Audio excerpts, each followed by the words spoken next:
Twelfth आप सभी बच्चों का नागरिक शास्त्र विषय की कक्षा में हम स्वागत करते हैं।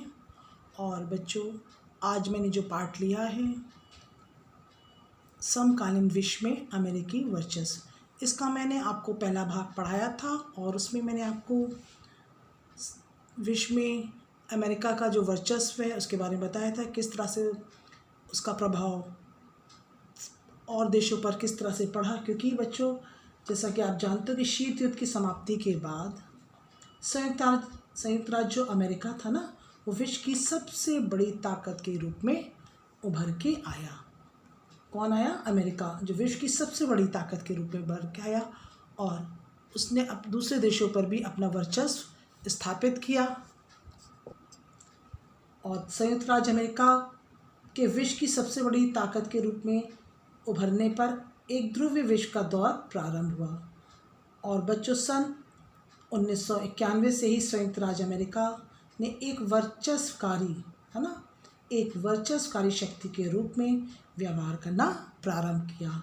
तो बच्चों, हम देख रहे हैं कि किस तरह से अमेरिका ने पूरे विश्व में अपना वर्चस्व, अपना प्रभाव, अपनी शक्ति को किस तरह से दूसरे देशों पर स्थापित किया। तो आज हम इसके बारे में देखेंगे। और मैंने उस दिन वर्चस्व के बारे में बताया था कि वर्चस्व का जो कई तरह से हमने उसके अर्थ को देखा था। बच्चों, जैसा कि आप जानते हो कि शीत युद्ध के समय 1945 से लेकर 1991 दो अलग अलग गुटों में जो शामिल थे, जो देश के बीच ताकत का जो बंटवारा था, है ना, वो अलग अलग गुटों में बंटा था। और शीत युद्ध के समय अमेरिका और सोवियत संघ, इन दो अलग अलग शक्ति के केंद्र थे ना। और सोवियत संघ के पतन के बाद दुनिया में बच्चों, हाँ, जब सोवियत संघ का पतन हुआ तो उसके बाद जो दुनिया में, यानी पूरे वर्ल्ड में एकमात्र महाशक्ति रही, वो रही अमेरिका। और जब अंतर्राष्ट्रीय व्यवस्था में जो महाशक्ति जो उभर के आई, उसको हमने देखा तो एक ध्रुवीय व्यवस्था के रूप में उसे जाना गया। और भौतिक शक्ति में अगर हम देखें तो ये ध्रुव की तरह उभर के आया। और अंतर्राष्ट्रीय व्यवस्था में ये ताकत को हम कहा जाएगा वर्चस्व, है ना। और ये सामने वर्चस्व के रूप में, यानी कि प्रभावशाली रूप में, वो सबके सामने उभर के अमेरिका आया। और इसको हम देखेंगे कि सैन्य शक्ति के रूप में, है ना। हम इनको कई रूप में देखेंगे, किस तरह से वर्चस्व का अर्थों को हम 3 भागों में बांटेंगे और देखेंगे कि सैन्य शक्ति के अर्थ में वो किस तरह से दूसरे देशों को प्रभावित करता रहा। बच्चों, जैसा कि आप जानते हो कि और बच्चों, अमेरिका की जो ताकत है वो उसकी एक तरह से रीढ़ जो ना, यानी जो इसकी जो मेन ताकत है, जिसको कहेंगे रीढ़ ना उसकी, वो है सैन्य शक्ति। आज अमेरिकी के पास जो सैन्य शक्ति है वो बच्चों अपने आप में एक अनूठी है, बहुत ही बड़ी ताकत है उसके पास। और अन्य देशों की तुलना में वो बेजोड़ है, यानी कि इतने कोई भी देश में ऐसी महाशक्तियाँ नहीं हैं, है ना। और आज हम अमेरिका को अपनी सैन्य क्षमता के बूते पूरी दुनिया में वो बच्चों निशाना साध सकता है, यानी किसी भी देश पर वो आराम से चढ़ाई कर सकता है। और अमेरिकी जो सैन्य शक्ति का ये अनूठापन जो बच्चों, उससे ज़्यादा हम देखते हैं कि कोई भी देश अमेरिकी सैन्य शक्ति की तुलना में नहीं है। तो जितना अमेरिकी सैन्य शक्ति की तुलना में आगे, उतना कोई भी देश बच्चों उभर के नहीं आया। बच्चों, अभी हम लोग वर्चस्व के सैन्य शक्ति के अर्थ में हम देख रहे थे। अब हम देखते हैं ढांचागत जो ताकत है उसके अर्थ में हम देख रहे हैं। अगर बच्चों इसके अर्थ में हम लिया जाए वर्चस्व को, तो वर्चस्व के इस दूसरे अर्थ को अगर हम देखें तो इसकी झलक हमें विश्वव्यापी सार्वजनिक वस्तुओं को दूसरे तक पहुंचाने में मिलती है, जो अमेरिका बहुत अच्छे से इस भूमिका को निभा रहा है। सार्वजनिक वस्तुओं से आशय है कि ऐसी चीज़ों से है बच्चों जिसका उपभोग कोई एक व्यक्ति करे तो दूसरे को उपलब्ध इसी वस्तु की मात्रा में कोई कमी ना आए। स्वच्छ वायु और सड़क सार्वजनिक वस्तुओं के उदाहरण है ना। और बच्चों, अगर हम देखें तो वैश्विक अर्थव्यवस्था के संदर्भ में सार्वजनिक वस्तुओं का सबसे बढ़िया उदाहरण समुद्री व्यापार है ना, समुद्री व्यापार मार्ग, जिसको हम कहते हैं सी लेन ऑफ कम्युनिकेशन, और जिनका इस्तेमाल बच्चों व्यापारिक जहाज करते हैं, है ना। सी लेन का जो होते हैं वो उनका इस्तेमाल कौन करता है? व्यापारिक जहाज़ करते हैं। और बच्चों, खुली वैश्विक अर्थव्यवस्था में मुक्त व्यापार समुद्री व्यापार मार्ग के खुलेपन के बिना संभव नहीं हो सकता। और बच्चों देखते हैं कि जो ये देश होता ना, जो दबदबे वाले जो देश है, अपनी नौसेना की ताकत से समुद्री व्यापार मार्गों पर आवाजाही यानी आना जाना कर सकते हैं। और अंतर्राष्ट्रीय समुद्र में आवाजाही के सुनिश्चित करना ही है। और अगर हम देखें तो दूसरे विश्व युद्ध के बाद ब्रिटिश नौसेना का जो जोर था वो घट गया और अब इसकी जगह अमेरिकी नौसेना निभाती है, और जिसकी उपस्थिति दुनिया के लगभग सभी महासागरों में है। तो बच्चों हम देख रहे हैं कि ढांचागत के रूप में भी इसकी जो वर्चस्व था अमेरिका ने दूसरे देशों पर स्थापित किया।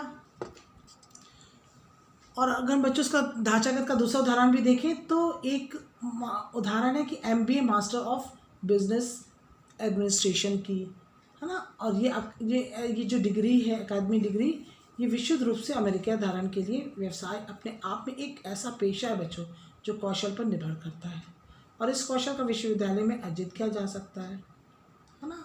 और ये यूनिवर्सिटी ऑफ पेंसिल्वेनिया में वॉट स्कूल के नाम से विश्व का पहला यानी वर्ल्ड का पहला बिजनेस स्कूल खुला, और जो इसकी स्थापना हुई बच्चों वो 1881 में हुई।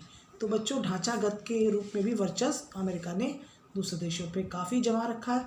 अब हम देखेंगे सांस्कृतिक अर्थ में भी इसका अर्थ हम देख ले वर्चस्व किस तरह से उसने निभा रखा है। बच्चों आज अगर हम देखें तो विश्व में अमेरिका का दबदबा यानी वर्चस्व जो है सिर्फ सैन्य शक्ति और ढांचागत के रूप में नहीं है, बल्कि अमेरिका की सांस्कृतिक मौजूदगी भी है। इसका एक कारण है जो हम देखते हैं कि पूरे दुनिया में, है ना बच्चों, पूरे विश्व में प्रचलित है ना जो सांस्कृतिक है जिसका वर्चस्व, ये दुनिया के अधिकांश लोग और समाज के जो सपने हैं बच्चों वे सब 20वीं सदी के अमेरिका में प्रचलित व्यवहार बर्ताव के ही प्रतिबिंब हैं। अमेरिका संस्कृति बड़ी लुभानी है बच्चों, बहुत अट्रैक्टिव है और इसी कारण सबसे ज़्यादा ताकतवर है। वर्चस्व का ये सांस्कृतिक पहलू है जहाँ ज़ोर ज़बरदस्ती से नहीं बल्कि रजामंदी से यानी अपनी इच्छा से बात मनवाई जाती है। समय गुजरने के साथ साथ हम उसके इतने अभ्यस्त हो गए बच्चों कि अब हमें इतना ही सहज मानते हैं जितना आपने आसपास के पेड़ पक्षी या नदी भी होते ना। तो बच्चों जो हमने देखा वर्चस्व का 3 सैन्य शक्ति के रूप में भी, ढांचागत में और सांस्कृतिक के अर्थ में भी, ये अमेरिका ने अपना जो वर्चस्व है दूसरे देशों पर स्थापित कर रखा। अब हम देखेंगे बच्चों अमेरिका वर्चस्व की राह में व्यवधान क्या है ना, क्या रुकावटें आ सकती हैं। बच्चों हम देख रहे हैं ना कि अमेरिका वर्चस्व की राह में व्यवधान यानी जो अंकुश लगाया जा सकता है, किस चीज़ से आगे रुकावट हो सकती है। तो पहला है अमेरिका की संस्थागत बनावट। तो इसमें हम देखते हैं पहला कि जो अमेरिका में जो शक्ति पृथक्करण है ना, जो यानी जो बंटवारा हुआ है ना, उस शक्ति को जो पृथक्करण करते बंटवाते हैं उसके सिद्धांत को अपनाया गया है ना। और अर्थात जहाँ शासन के 3 अंग हैं, हमारे देश में भी है, व्यवस्थापिका, कार्यपालिका और न्यायपालिका, और इसके बीच जो है बच्चों शक्तियों का क्या पृथक्करण यानी बंटवारा हुआ है। और साथ ही जो शासन के जो 3 अंग हैं उनके बीच अवरोध एवं संतुलन को सिद्धांत को अपनाया गया, यानी संतुलन की किस तरह से बैलेंस करके चलना है, और जिनके अनुसार बच्चों शासन का एक अंग दूसरे अंग पर नियंत्रण भी रखता ना भाई, यानी कि व्यवस्थापिका, कार्यपालिका और न्यायपालिका। और ये चीज़ तो आपको हम लोग के देश में भी है ना कि व्यवस्थापिका कानून बनाती है, कार्यपालिका उसको लागू करती है और न्यायपालिका जो उसका कानूनों को उल्लंघन करता है उसको दंडित करती। तो एक दूसरे जो अंग है सब एक दूसरे पर क्या करते हैं बच्चों, नियंत्रण बनाए रखते हैं। और यही बनावट है ना, अमेरिका की जो बनावट है, यही बनावट कार्यपालिका द्वारा सैन्य शक्ति के उसकी जो मतलब बेलगाम प्रयोग होते हैं उस पर क्या करती बच्चों, अंकुश लगाने का काम भी करती ना, ताकि कोई भी ऐसी चीज़ ना हो जिससे वो आगे बढ़ सके। तो उस पर अंकुश होता है कि कोई भी अपनी मनमानी ना हो सके। और अब हम देखते हैं दूसरा अमेरिकी समाज की प्रकृति, और इसमें जब हम देखते हैं बच्चों कि किस तरह से अंकुश लगाया जा सकता है, अमेरिका की जो ये शक्ति के सामने आने वाला दूसरा व्यवधान है, जो रुकावट है, वो अमेरिकी समाज जो अपनी प्रकृति में बहुत ही उन्मुक्त है। उन्मुक्त मतलब बहुत ही अलग है, इसकी बनावट एकदम भी अमेरिकी जो समाज की जो प्रकृति बिल्कुल भी अलग पाई जाती है ना बच्चों। अमेरिकी जो समाज की जो प्रकृति है ये जो है अपने उसमें बहुत उन्मुक्त है। और अमेरिका में जनसंचार यानी जो जनसंचार तो जनता तक, एक दूसरे तक जो समाचार को पहुंचाने का जो काम होता है, समय से पर वहाँ के जनमत को एक विशेष दिशा में मोड़ने के लिए प्रेरित करता है, यानी कोशिश करता है ना। और फिर हम देखते हैं तीसरा है नाटो, उत्तर अटलांटिक ऑर्गेनाइजेशन यानी कि उत्तर अटलांटिक ऑर्गेनाइजेशन जो नाटो है, ये बच्चों ये अंतर्राष्ट्रीय व्यवस्था में आज सिर्फ एक ही ऐसा संगठन है जो अमेरिका की ताकत पर अंकुश लगा सकता है ना। कौन? नाटो, यानी कि उत्तर अटलांटिक ऑर्गेनाइजेशन। जैसा कि आपको हम नाटो के बारे में बता रहे, उत्तर अटलांटिक ऑर्गेनाइजेशन बच्चों ये अंतर्राष्ट्रीय व्यवस्था जो आज सिर्फ एक ही ऐसा संगठन जो अमेरिका की ताकत पर अंकुश लगा सकता हो, इस संगठन का नाम है नाटो। बच्चों अमेरिका का जो हित नाटो में शामिल देशों के साथ जुड़ा हुआ है, क्योंकि इन देशों में बाजार मूलक अर्थव्यवस्था चलती है। और बच्चों जब इसी कारण से ये इस बात की हमेशा संभावना बनी रहती है कि नाटो में शामिल अमेरिका के साथ जो और भी देश हैं उसका वर्चस्व पर कुछ अंकुश लगा सकें। और इस प्रकार हम देखते हैं कि ये स्पष्ट हो जाता है कि नाटो में शामिल अमेरिका के जो साथी आगामी देश हैं, है ना, जो साथ में देश हैं, वो सबसे महत्वपूर्ण व्यवधान के रूप में सिद्ध हो सकते हैं, यानी रुकावट के रूप में जो साथ में जुड़े हुए हैं देश वो सिद्ध हो सकते हैं, यानी कि उसको अंकुश लगा सकते हैं। फिर हम देखते हैं वर्चस्व वाले देशों से दूर रहने का प्रयास। बच्चों वर्चस्व वाले देशों से दूर रहने का प्रयास यानी कि इस वजह से भी अमेरिका के वर्चस्व पर अंकुश लगाया जा सकता है। जैसा कि आप बच्चों जानते हो कि विश्व के देशों के समक्ष एक विकल्प ये भी है ना, एक सामने रास्ता है कि स्वयं अपने आप को छुपा कर रखें। इसकी अभिप्राय दबदबे वाले देश से जहाँ तक हो सके दूर दूर रहना होता है ना। इस तरह से भी किया जा सकता है। और इस व्यवहार के विभिन्न उदाहरण ये हैं कि बच्चों जैसे कि चीन है, रूस है तथा यूरोपीय सभी किसी न किसी प्रकार से अपने आप को अमेरिका की नज़रों से, है ना, बचा के रखें। और इस प्रकार से ये देश में अपने आप को बिना किसी कारण संयुक्त राज्य अमेरिका के क्रोध की चपेट से क्या है बच सकते हैं। और इस तरह से भी अंकुश लग सकता है ना। जैसा कि आप जानते हो कि श्रेणी में आने वाले जो शक्तिशाली देश हैं, जो इस श्रेणी में आने वाले ना, उससे क्या है कि बच्चों जैसे कि भारत, चीन तथा रूस जैसे विशाल देश अथवा यूरोपीय संघ ना अपने आप को स्वयं लंबी समय अवधि तक यानी बहुत दिनों तक अमेरिका की दृष्टि से बचाए रख सकने से भी उसकी वर्चस्व जो है दूसरे देशों पर कम होगा और इस तरह से भी अंकुश लग सकता है। फिर हम देखते हैं वर्चस्व तंत्र में रहते हुए अवसरों का लाभ उठाया जाए, है ना। तो कैसे हम उसको कर सकते हैं, और हम देखते हैं वर्चस्व तंत्र में रहते हुए अवसरों का लाभ उठाया जाए, यानी कि जो इसका जो वर्चस्व है उससे हम किस तरह से बच भी सकते हैं। और तो हमको ये भी है ना, पूरी तरह से तो अंकुश नहीं लगाया जाता, लेकिन कुछ चीज़ों से हम उसके वर्चस्व से बचा जा सकता। तो हम पाँचवा पॉइंट देख रहे हैं कि कुछ विद्वानों का कहना है कि वर्चस्व अवसरों का लाभ उठाएं, है ना, उसके जो है, और उसकी रणनीति को अधिक से अधिक उपयोग करें। अगर देखा जाए तो आर्थिक वृद्धि दर को ऊंचा उठाने के लिए व्यापार को बढ़ावा, है ना, प्रौद्योगिकी का हस्तांतरण तथा निवेश करें और अमेरिका के साथ कंधे से कंधा मिलाकर कार्य करने में ही सफलता प्राप्त होगी बच्चों। और उसका विरोध करने में ऐसी परिस्थिति में ये परामर्श दिया जाता है कि सार्वजनिक शक्तिशाली देश के खिलाफ जाने की अपेक्षा उसके वर्चस्व यानी कि उसका विरोध करने के बजाय उसकी जो हम लोग को उसकी जो अवसर प्राप्त है उसको साथ लाभ भी उठाया जा सकता है, जिससे कि उसका जो वर्चस्व है वो कम से कम स्थापित होगा ना। और उसके वर्चस्व तंत्र में रहते हुए अवसरों को पूरा क्या करें बच्चों, भरपूर लाभ उठाएं, है ना।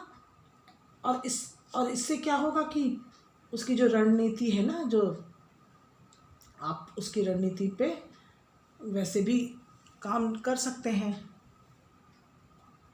बच्चों ये जानना सही है कि शक्तिशाली देश के खिलाफ जाने की अपेक्षा उसके वर्चस्व तंत्र में रहते हुए, है ना, उसके अवसरों को भरपूर लाभ उठाएं, ना ही उचित एवं सार्थक रणनीति होगी। तो बच्चों, कहने का हुआ कि अमेरिकी वर्चस्व की राह में व्यवधान, और हमने 5 पॉइंट देखा कि किस तरह से उसके वर्चस्व को रोका भी जा सकता, और जो पांचों पॉइंट हमने आपको बताए हैं, और उसके 5वां जो मैंने बताया कि उसके भरपूर लाभ उठाते हुए ही हम उसके वर्चस्व में उसकी रणनीति में शामिल हो सकते हैं, और उसका किसी तरह से उसके व्यवधान से यानी उसके वर्चस्व से बच भी सकते हैं। तो बच्चों, हमने 5 पॉइंट ये देखे। अब हम देखते हैं अमेरिकी वर्चस्व के आयाम या व्याख्याएं क्या हैं। बच्चों, अब हम लोग देख रहे हैं अमेरिकी वर्चस्व के आयाम या व्याख्याएं, जो कि मैंने आपको शुरू में भी बताया था, और कि किस तरह से सैन्य संगठन, हाँ, सैन्य शक्ति के रूप में भी, और ढांचागत के रूप में भी, और सांस्कृतिक अर्थ के रूप में भी। तो हम उसको थोड़ा सा और बता के फिर हम, क्योंकि ये आयाम भी हैं और अर्थ के रूप में हैं और व्याख्याएं भी हैं। जैसे सैन्य शक्ति के रूप में बच्चों, हमने आपको बताया था कि अमेरिकी शक्ति की ना जो सैनिक शक्ति है वो वर्तमान अमेरिका की एक अनूठी है। ये है ना, ये और देश के अपेक्षा यानी और देश के बराबर इसकी अलग है। और देशों में इतनी शक्ति जैसे अमेरिका में है उतनी किसी भी देश में नहीं है। ये अपने में एक अनूठी और दूसरे देशों के अपेक्षाकृत ये बेजोड़ है। आज अमेरिका अपनी सैन्य क्षमता के बलबूते, बच्चों ध्यान दीजिएगा, बलबूते संपूर्ण विश्व में यानी पूरे संसार में कहीं भी निशाना लगाने में सक्षम हो सकता है, यानी कहीं भी वो युद्ध कर सकता है। उसके पास एक दम सही समय पे अचूक तथा घातक वार करने की शक्ति है, और अपने सैनिकों को युद्ध भूमि से अधिकतर दूरी पर वो दूसरे देशों पर चढ़ाई भी कर सकता है।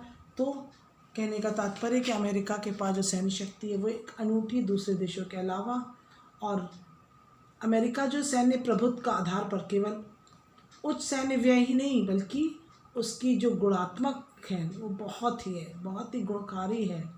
वर्तमान में अमेरिका, है ना, जो सैन्य शक्ति है वो इतनी आगे बढ़ चुकी है कि किसी भी देश के लिए उसकी बराबरी करना असंभव है। कोई भी देश उसकी सैन्य शक्ति का बच्चों बराबरी नहीं कर सकता जितना अमेरिका के पास सैन्य शक्ति, यानी कि सैन्य शक्ति के रूप में जिसका वर्चस्व काफ़ी आगे पहुंच चुका है ना। ये व्याख्या है और इसका आयाम अमेरिका के वर्चस्व के। और दूसरा हम देख रहे हैं सांस्कृतिक, जो कि मैंने आपको शुरू में भी बताया था कि अमेरिका जो है, जो संयुक्त राज्य अमेरिका है, उसका वर्चस्व ना जो क्या बोलते हैं वर्चस्व है, वो जो ढांचागत शक्ति का विशेष योगदान है ना। और बच्चों, जैसा कि आप जानते हो कि बच्चों हम दूसरा देखेंगे सांस्कृतिक शक्ति के रूप में। ढांचागत की शक्ति के रूप में हम बाद में देखेंगे, पहले हम देखेंगे सांस्कृतिक शक्ति के रूप में। अमेरिका जो है बच्चों सांस्कृतिक में बड़ी लुभावनी है ना। अमेरिका की संस्कृति जो है बच्चों बहुत ही लुभावनी यानी बहुत ही अट्रैक्ट करने वाली है, और इसी कारण सबसे ज़्यादा ताकतवर भी है। 20वीं शताब्दी एवं 21वीं शताब्दी के आरंभ में ही शुरू में ही बच्चों सांस्कृतिक क्षेत्र में, जो सांस्कृतिक क्षेत्र है ना, उसमें जो परिवर्तन देखने को मिले हैं वे सब अमेरिका यानी अमेरिकी संस्कृति के ही प्रतिबिंब है, यानी कि उसी की झलक है बच्चों। उदाहरण के लिए अगर हम देखें तो अमेरिका में जो प्रचलित नीली जीन्स, कभी ध्यान दिया आपने, अमेरिका में जो प्रचलित है यानी जो बहुत ही फेमस है नीली जीन्स को आज विश्व के यानी पूरे संसार के अधिकांश लोग ना, अधिकांश ये पूरे संसार के जो ज़्यादा से ज़्यादा देश के जो लोग हैं बच्चों वो पहनने लगे हैं। ये अमेरिका की ही देन है और ये अच्छे जीवन का प्रतीक बन गई, है ना। तुम लोग देखा होगा मोस्टली लोग मतलब जगह जगह सभी लोग नीली रंग की जीन्स, यानी कि ये अमेरिका की ही देन, अमेरिका से ही प्रचलित हुई, अमेरिका से ही ये झलक दिखाई देनी शुरू जो आज हर एक देश में दिखाई देती है। फिर हम देखते हैं बच्चों, मैंने आपको पहले ही बता चुके हैं, और फिर हम देख रहे हैं ढांचागत के रूप में। जैसे कि आप जानते हैं कि आज अमेरिका जो विश्व के प्रत्येक हिस्से में वैश्विक अर्थव्यवस्था एवं प्रौद्योगिकी के प्रत्येक क्षेत्र में अपनी मौजूदगी यानी अपनी जगह बना चुका है ना। और अमेरिका की जो विश्व अर्थव्यवस्था में ध्यान दीजिएगा, जो संसार की अर्थव्यवस्था में 28% की भागीदारी है, यानी हिस्सेदारी है, इन्वॉल्वमेंट है बच्चों, है ना। संसार की 3 बड़ी कंपनियों में से एक अमेरिकन कंपनी है जो आज विश्व के प्रमुख आर्थिक संगठनों में, जैसे कि विश्व व्यापार हुआ संगठन, विश्व बैंक, है ना, एवं अमेरिकी कंपनी है। आज विश्व के प्रमुख आर्थिक संगठन जैसे विश्व व्यापार है, विश्व बैंक है, अंतर्राष्ट्रीय मुद्रा कोष है। अमेरिकी का जो है इस पर पूरा प्रभाव स्पष्ट देखने को आपको मिल रहा है ना। तो आज दुनिया में कोई भी ऐसी चीज़ नहीं है जो बच्चों जिस पर अमेरिकी की प्रभाव यानी वर्चस्व दिखाई नहीं दे रहा है। तो बच्चों हम लोगों ने देखा अमेरिका वर्चस्व के आयाम और ये व्याख्याएं जो मैंने आपको 3 रूप में दिखाई, और ये हमने शुरू में भी आपको हम बता चुके थे और पहले भी हम बता चुके हैं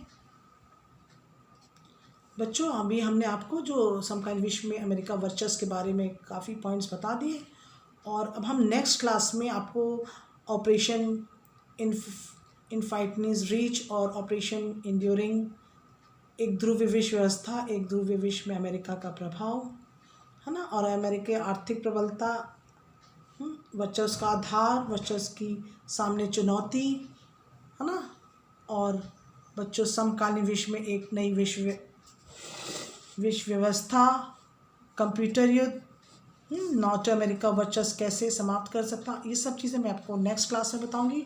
तो बच्चों अब हमने जो पढ़ाया है मैं उसके संबंधित कुछ प्रश्न दे रही हूँ, और उसको आप अपनी कॉपी में बहुत अच्छे से पहले तो वीडियो सुनिएगा, और उसको सुनने के बाद अपने शब्दों में ना अमेरिकी वर्चस्व की राह में व्यवधान, पहले तो आप लिखिएगा समकालीन विश्व में अमेरिकी वर्चस्व को किस तरह से मैंने आपको समझाया वो लिखिएगा। मैं भी आपको प्रश्न दे रही हूँ, और फिर अमेरिकी वर्चस्व के आयाम या व्याख्याएं। तो बच्चों मैं अभी आपको अभ्यास प्रश्न दे रही हूँ, उसको आप कॉपी में लिखिएगा। बच्चों मैं पाठ से संबंधित जो प्रश्न दे रही जो मैंने आज पढ़ाया, और उस दिन मैंने आपको जो 3 प्रश्न इसी पाठ के दिए थे, वर्चस्व का अर्थ बताइए, और दूसरा प्रश्न हमने आपको दिया था एक ध्रुवीय विश्व व्यवस्था तथा उसकी विकास लिखिए, और अमेरिकी के शक्तिशाली एवं एक ध्रुवीय होने का कारण लिखिए। तो आज हम जो देने जा रहे हैं वो है प्रश्न, अमेरिकी वर्चस्व के आयाम या व्याख्याएं क्या हैं। अमेरिकी वर्चस्व के आयाम या व्याख्याएं क्या हैं लिखिए। अभी मैंने आपको बताया है ना पूरा किस तरह से किस किस उसमें सैन्य शक्ति के रूप में, सांस्कृतिक और ढांचागत के रूप में ना, तो आप उसके बारे में अच्छे से लिखिएगा। और 5वां प्रश्न दे रहे हैं, जो आज 3 हम दे चुके थे, चौथा हमने आपको दिया अमेरिकी वर्चस्व के आयाम या व्याख्याएं लिखिए, और 5वां है अमेरिकी वर्चस्व की राह में व्यवधान या अंकुश कैसे लगाया जा सकता है ना, किस तरह से उसका सामना किया जा सकता है उसके वर्चस्व का, वो हमने आपको बताया, उसको लिखिए। तो बच्चों अब मैं अपनी कक्षा को यहीं समाप्त करती हूँ। धन्यवाद।